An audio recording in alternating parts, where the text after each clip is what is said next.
So now, if you'll bear with me just for 1 minute, I got a couple of housekeeping rules. So, number one, people are always asking us, when I hear the door, how can we help here with Canada First? And that's quite frankly easy. The first thing you can do is volunteer. Ask a member of our team in the room how you can get involved, or go to conservative.ca/volunteer to sign up.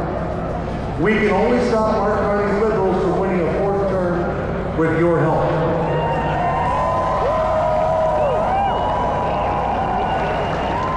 Second, share all of Pierre's posts online. You can also leave positive comments to help spread our message. It's time to put Canada first.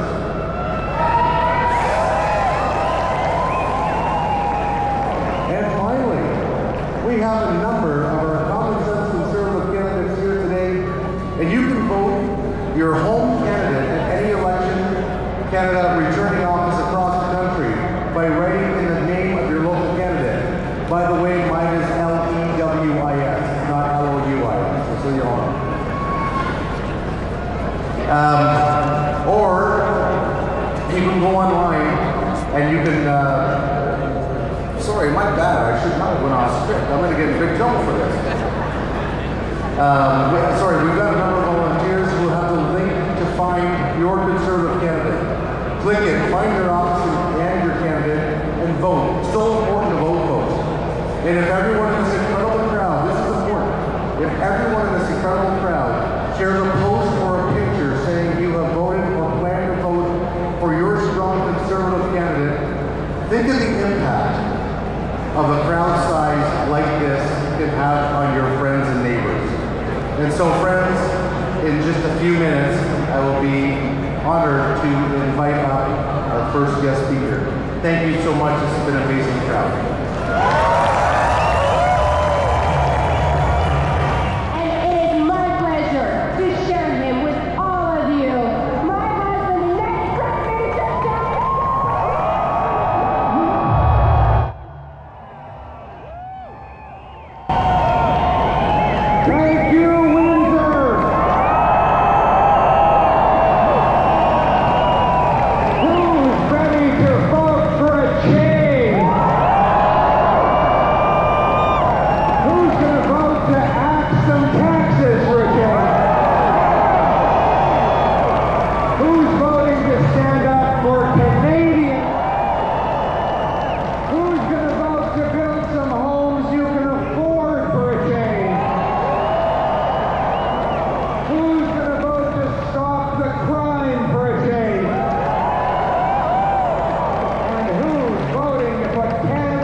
The team that's going to deliver that change. Sure, hold up that sign back there.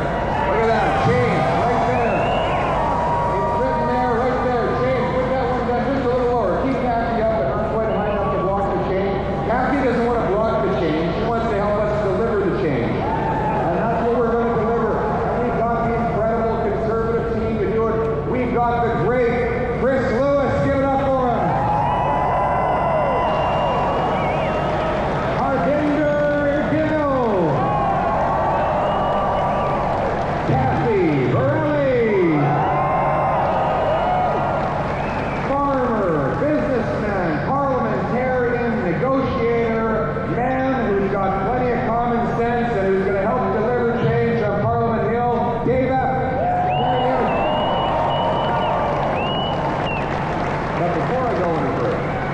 Before I go any further, I have to take a moment to celebrate one of the great citizens of Windsor. We have here the local leader, the business manager of the IBEW Local 773, Carl Lovett. What a great speech. This is a shocking endorsement coming from the electricians. Dad joke. I've got 2 kids now. I wanted to tell this joke. Just one. My wife says I'm only allowed to tell one every speech. But you know, I remember when I met Carl.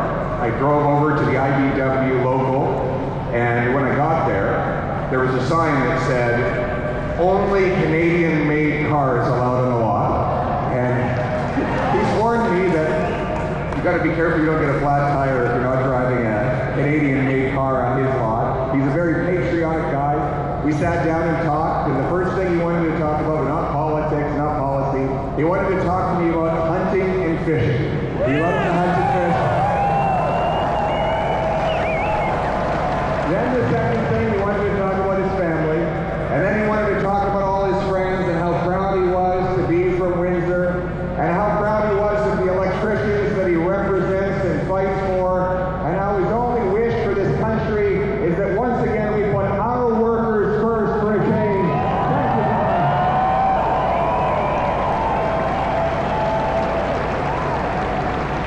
And on that subject, I regret to have to begin tonight with the terrible news of the layoffs at the GM plant in Ingersoll.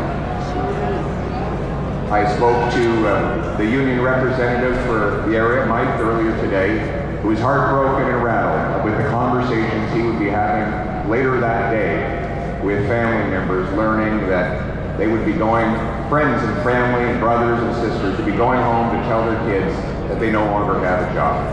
Now, let's start with the obvious fact that the destructive tariffs of Donald Trump are utterly unacceptable and wrong, and we will fight back against them.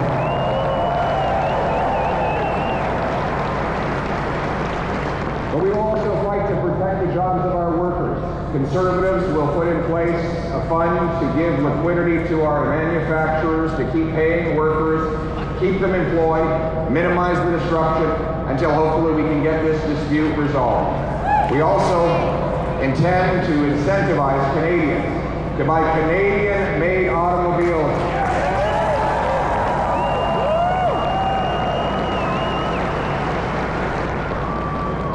And that's why I'm pleased to announce that as Prime Minister, for as long as these tariffs are in place, there will be no federal sales tax on Canadian-made cars and trucks.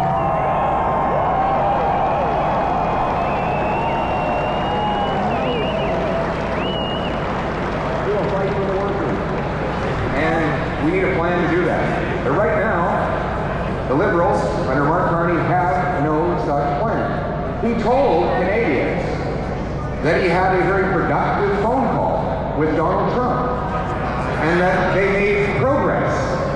Well, what progress?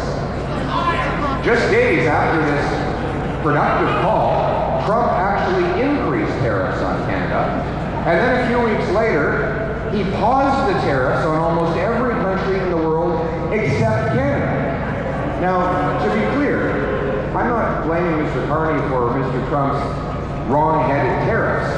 Nobody can control what President Trump does. But that's exactly the point. Mark Carney is running on the false promise that somehow he can magically handle Trump or control him into doing what he wants, when precisely the opposite is the case. Obviously, we will fight to get an end to the tariffs while protecting our sovereignty, starting on day one. But we must focus on what we can control in this country. And what we can control is reversing the disastrous liberal economic policies that put us in this position of weakness in the first place.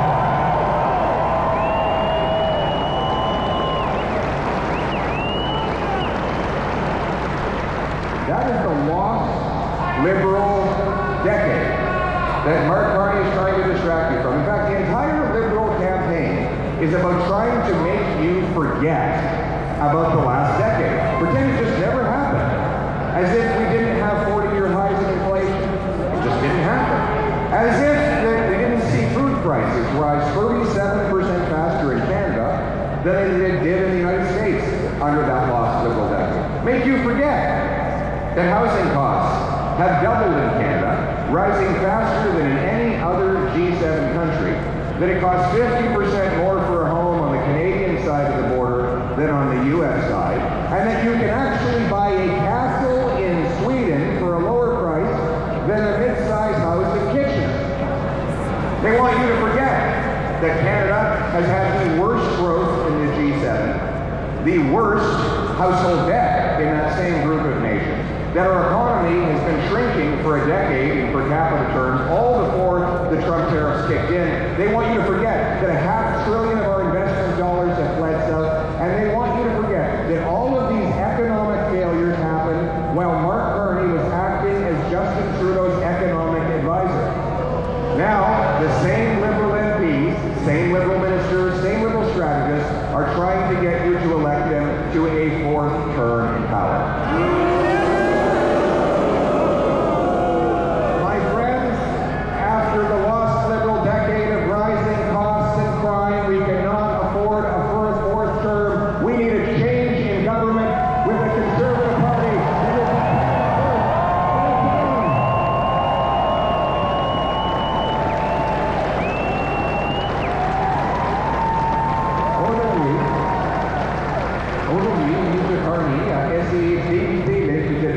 suspendant sa campagne électorale.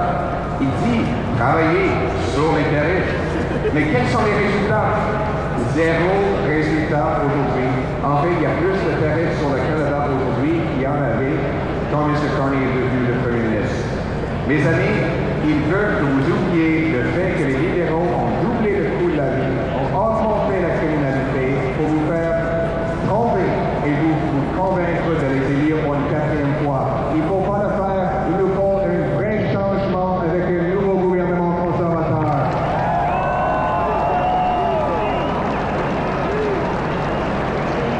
My friends, we need a plan. Put our country first to get us back on top. Look at this young guy over here. How old is he? Right on Dad's shoulder. Young again. He's too young to vote, unfortunately. Look at this incredible kid. We got kids from all ages. We just popped up. We got some more kids over here. It's their future that we're fighting for, isn't it?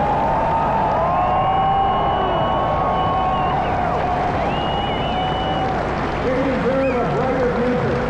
We want to bring back the great Canadian promise. So that little guy and that little girl over there will have the chance to work hard, buy a house, start their own family, live on a safe street, have a beautiful life here in a wonderful country. That's what we had growing up, and that's what we want to restore for all. But that means bringing it home. And we are chanting the Bring It Home slogan. It is meaningful, that slogan. It means two things. It means bringing back our jobs to this country, and it means that you bring home more of each dollar you earn so that hard work once again pays off. That's what it means.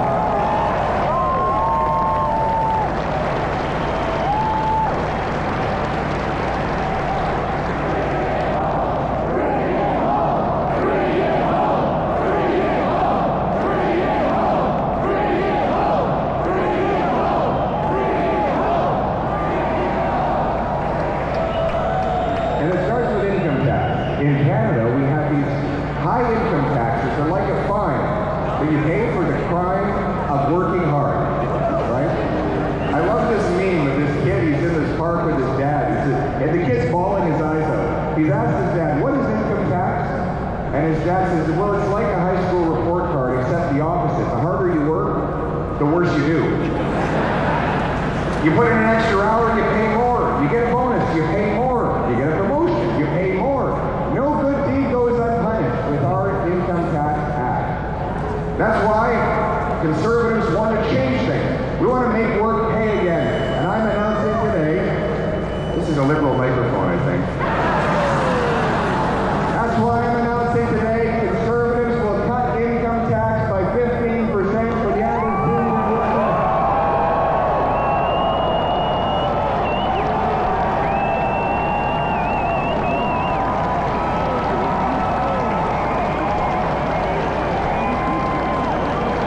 So you keep more of each dollar you earn, and hard work actually pays off for a change. As I said, you will be axing sales taxes on Canadian-made cars, but you need a home to park that car in the front of. And right now, housing costs are among the most expensive in the world here in Canada. Are they pricey in Windsor? They've gone through the roof, but there's no roof because there's no house you can afford. So, why is that? Well, the answer is because bureaucracy blocks home building, and politicians tax the purchase of a house. 1/3 of the cost of every new home in Ontario today is direct taxes. Sales taxes, land transfer taxes. We have also these development charges, which are effectively municipal taxes. Then there's the delays. It takes 7 years to get a building permit, 3 times as long as it does in the US or the UK. All of those delays bring costs, and those costs go to the home buyer. And that's why it's almost twice as expensive in many border towns to buy a house as it is on the south side, or in this case, it's not the south side, but you get my point, on the American side of the border. So we have to tackle the problem. And that's why I will lead the charge in slashing bureaucracy and taxes on homes. We will eliminate the GST on new homes of under $1.3 million.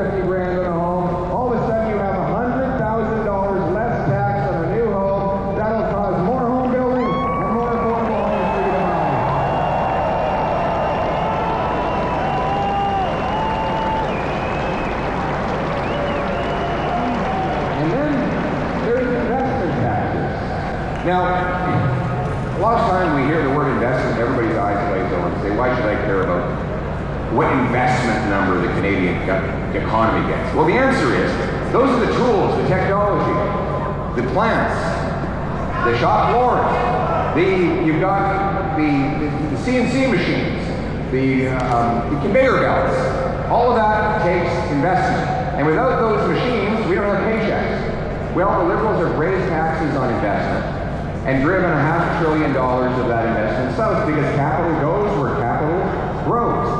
Now it's funny, they thought they were going to win over a lot of union workers when they raised capital gains tax. They didn't realize that tradesmen actually like to buy homes, fix them up, beautify them, make them better, and then sell them off to a deserving family as part of a living.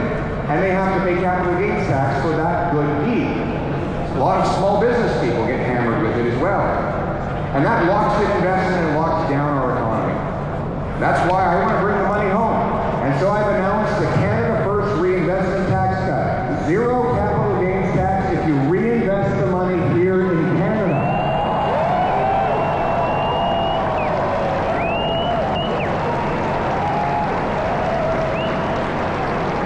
Bring it home. That's what it means to bring it home.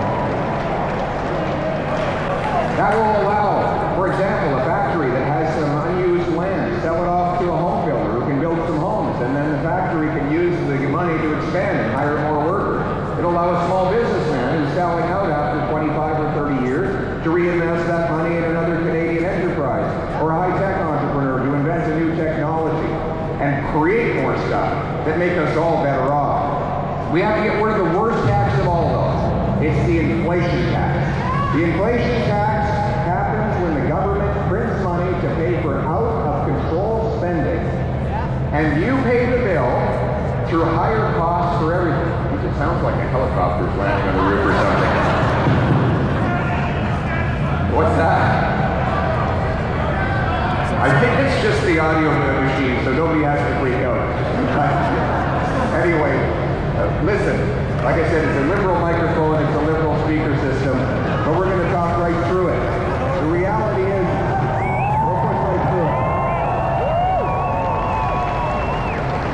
The reality is the government has caused the worst inflation in 40 years as a result of increasing our money supply. This is bills, coins, and bank deposits from $1.8 trillion to $2.5 trillion, all to fund reckless deficits advised on Justin Trudeau by Mark Carney.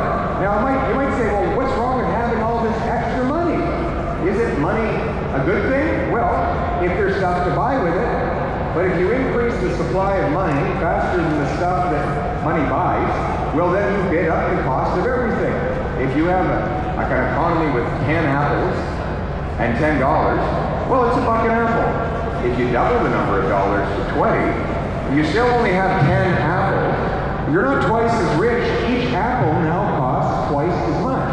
Now, the people who get that newly printed money first, those in the financial system, those with the contacts, they get rich because they get to spend and invest the money before it loses its value. But everyone else gets poor. And that's why your purchasing power goes down. You see, the costs are not going up. The buying power of your money is going down. That is what inflation is. And it's all the result of massive overspending in Ottawa. We're going to end the overspending. We will cut bureaucracy, consultants, handouts to corporate insiders, foreign aid, and other ways so that we can bring our money home and bring inflation down.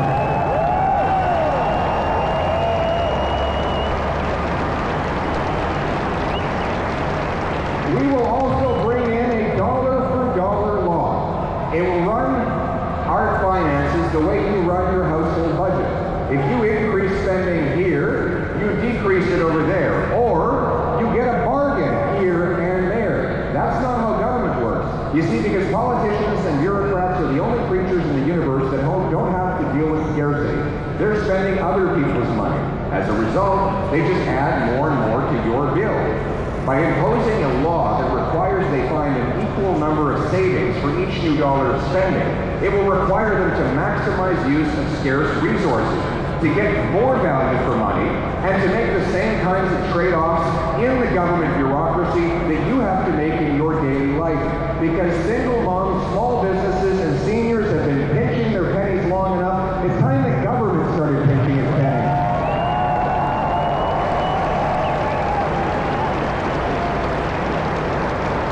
And so this election is really about the cost of living. Do we want a fourth Liberal term of rising costs and taxes? Or is it time to bring down the cost of living, protect your purchasing power, and lower your taxes for a change?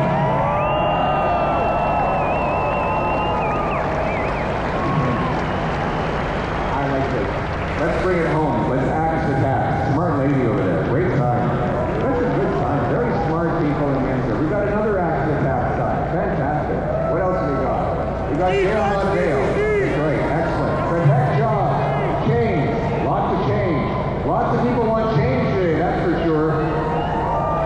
This guy has WTF on his shirt. WTF. I said that in my comments, and the speaker thought that I was being unparliamentary. I was just asking, where's the fun? WTF. Right?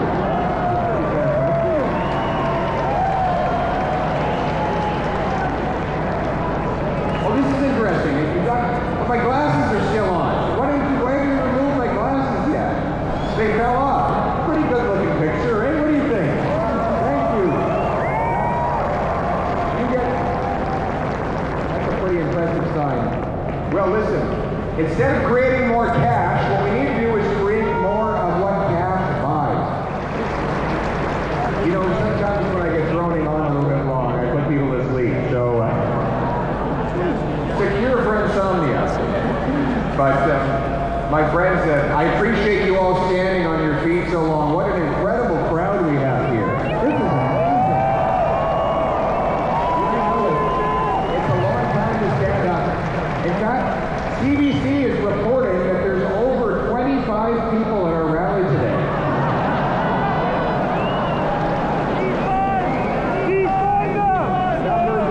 Numbers, whatever they're right. But numbers rule the universe, as Pythagoras said. And the numbers count. We need to bring home our investment dollars as well. That means unlocking our resources. And part of my Bring It Home plan is to repeal the No New Development Liberal Law C-69.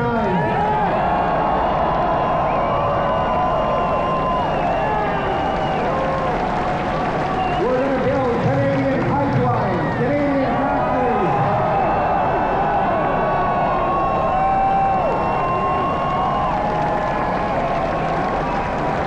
We're going to dig Canadian mines.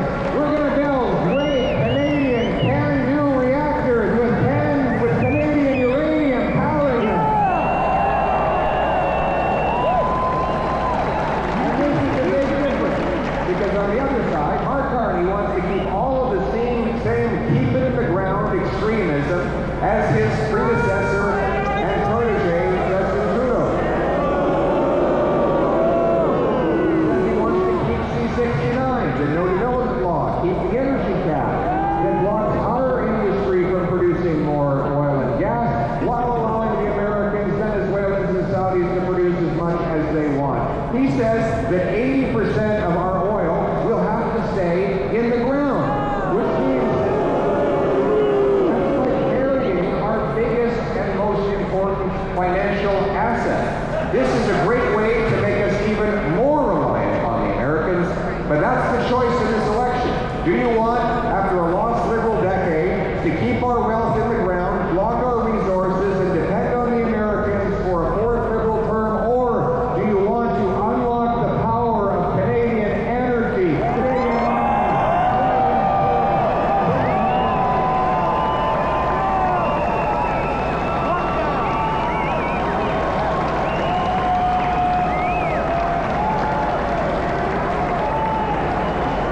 You know, we're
requires a lot of patience. What about the gentleman behind you?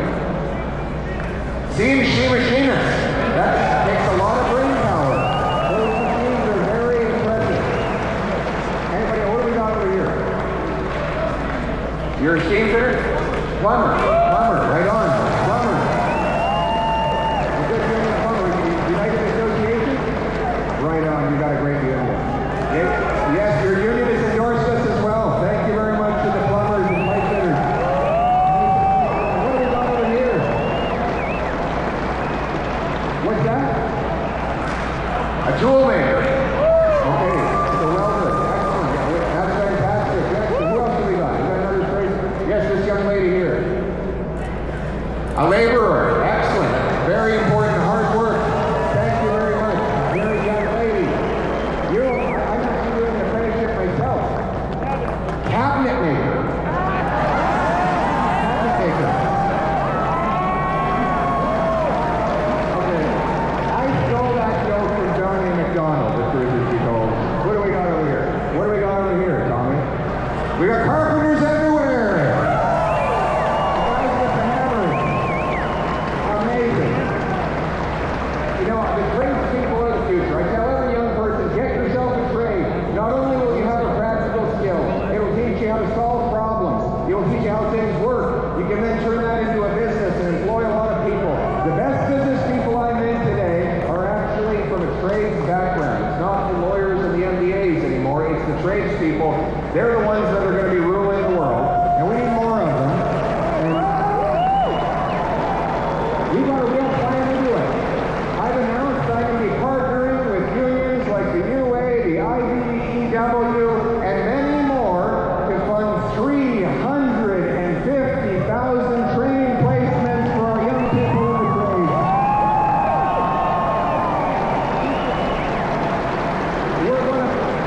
We will bring back the $4,000 apprenticeship grant. We'll speed up the EI so that our workers can have money in their pocket when they're taking time to do their placement. We'll also bring tax fairness. The CEO can write off the cost of his private jet, but right now the working guy or the working lady can only write off $4,000 to travel between job sites. You're flying to Fort Mac 20 times a year.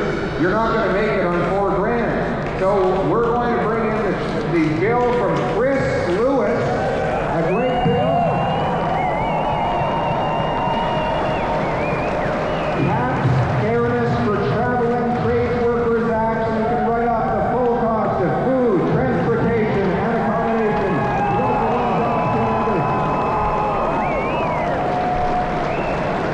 And every high school principal is going to get a present for me. It's going to be a big box, the size of the stage. In that box will be a module for each licensed trade so that they can get their 13, 14, 15-year-old kids started on a free apprenticeship so that they can get a jump start on a red seal before they even graduate from high school. Food, not food. I call it. We want these great tradespeople to bring the job and their paychecks home to safe neighborhoods. So we have to stop the crime for a change. Is there any crime in Windsor? Out of control. My 16-year-old daughter! Your 16-year-old daughter? Elias James Goche, 2018, was murdered. The guy that killed him, 7 years he did. Killed the guy at Cape Breton last month. Second murder, he's 27. Wow. Did you hear that? These are our streets! This guy killed a young lady. He was out in 7 years and did it again.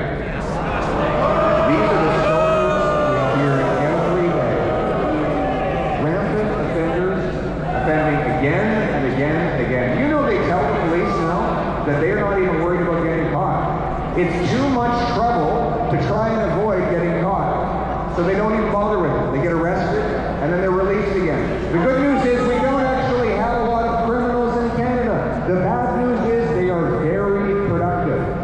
The same 40 offenders had to be arrested 6,000 times in Vancouver. In Penticton, there's one guy named Levi. When he's out of jail, he raises the crime rate for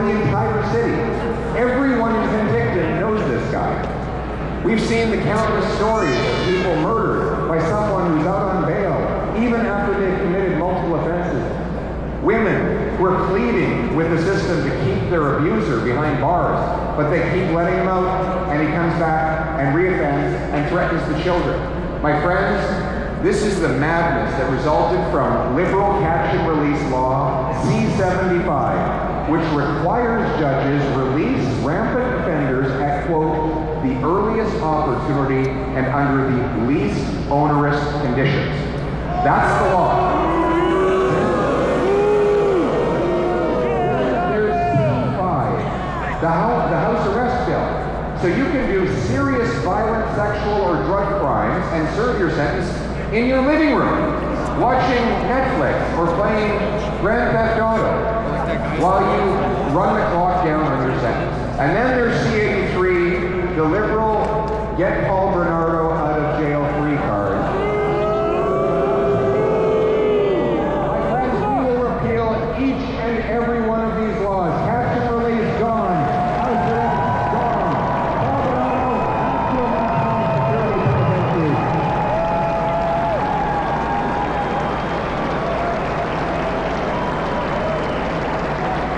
We will bring in mandatory life sentences for human traffickers and mass gun smugglers.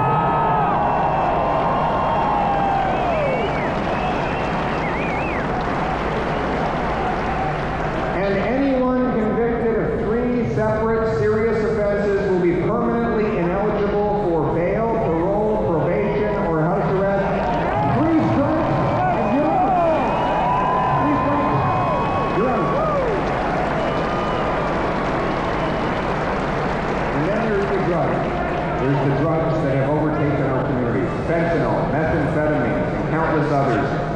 These deadly drugs are worse than anything we ever knew. When I was a kid, we were terrified of heroin. Our parents told us to be absolutely terrified of heroin. You know, fentanyl is 100 times more powerful than heroin.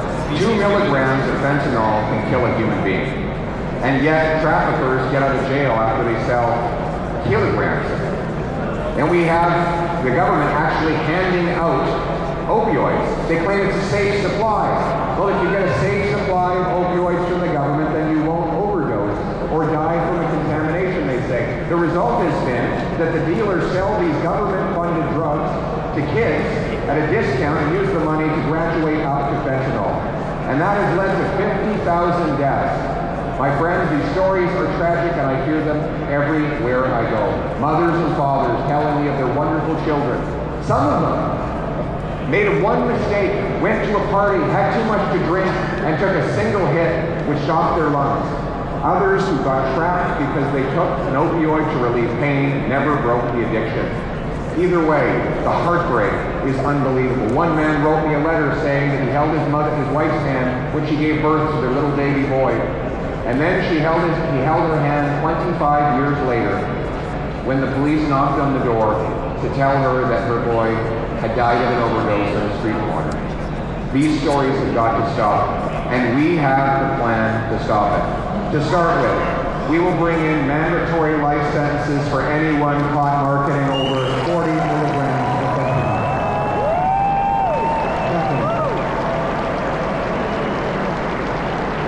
Second, we will defund the opioids, and we will bring back penalties, criminal fines for illegal possession. Third, we will invest in treatment, recovery, and rehabilitation.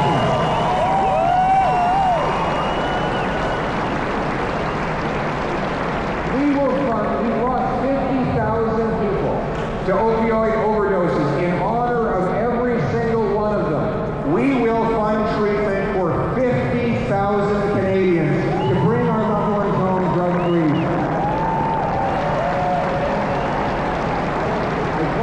I told the young men that I met over at the Moncton Harvest House Treatment Center that I needed a favor from them. I said, I need you to get better so that you can get back on your feet, go back onto the street, and grab another person off the street, pull it in here so that they can get better, and then they're going to go onto the street, they're going to pull another person off the street, and that cycle of hope is going to end this crisis and save our loved ones.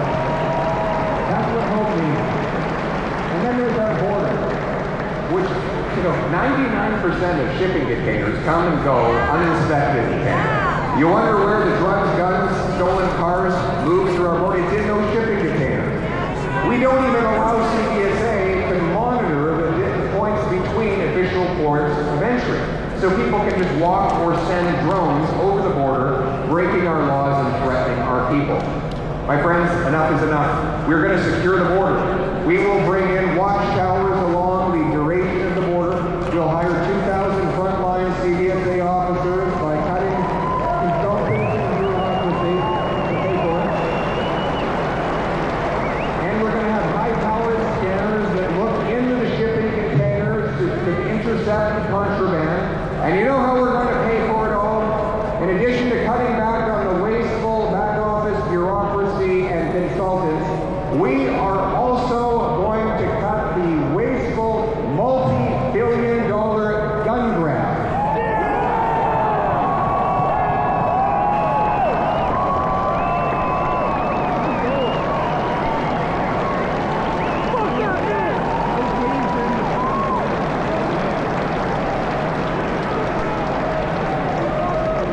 Licensed, law-abiding, trained and tested, sport shooters and hunters are not the problem.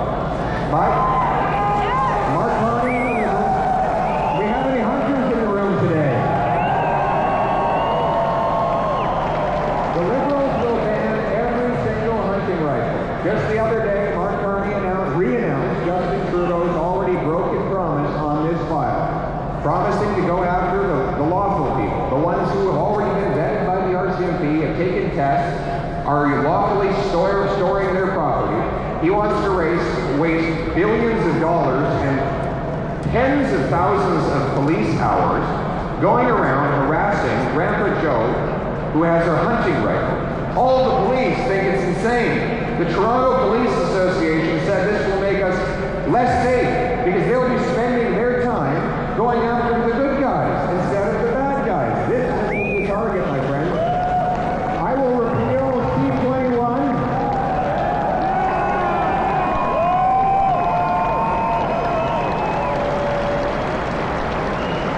We will protect hunters. We will honor the people who lawfully follow the rules, and instead we will secure our borders and lock up those who sneak in with guns. Those people will go to jail for life, and our hunters will have a good life here in Canada.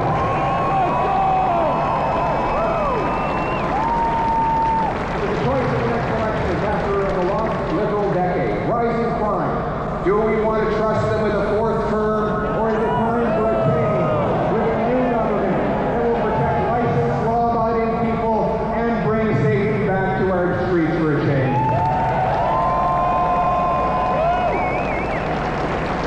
But to make our country truly safe, we need to rebuild the Canadian Armed Forces.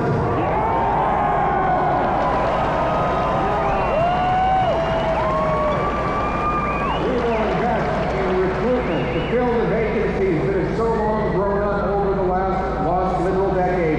We will buy 4 massive Arctic icebreakers.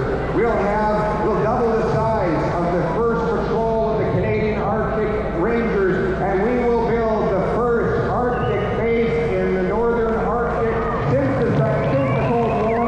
Keep being a power.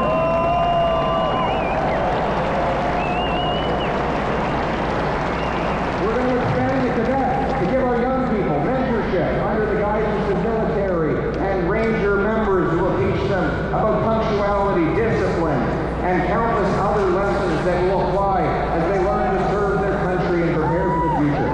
We will put our country first and unite our people by fixing the broken Liberal immigration system.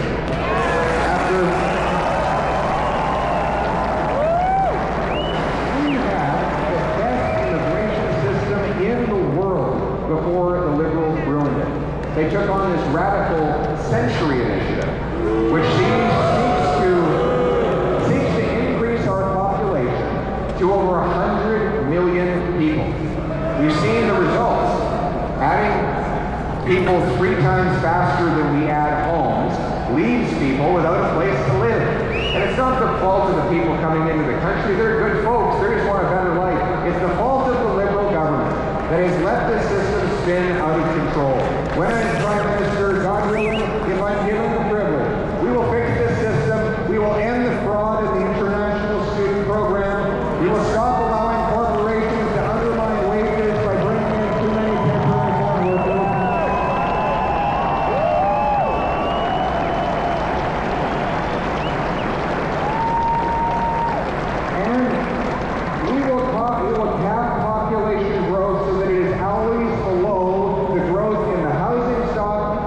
strong market and in our healthcare system.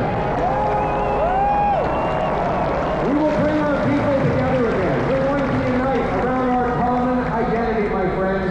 We're going to rebuild our statues, raise our flags, put our Canadian heroes back in our passports.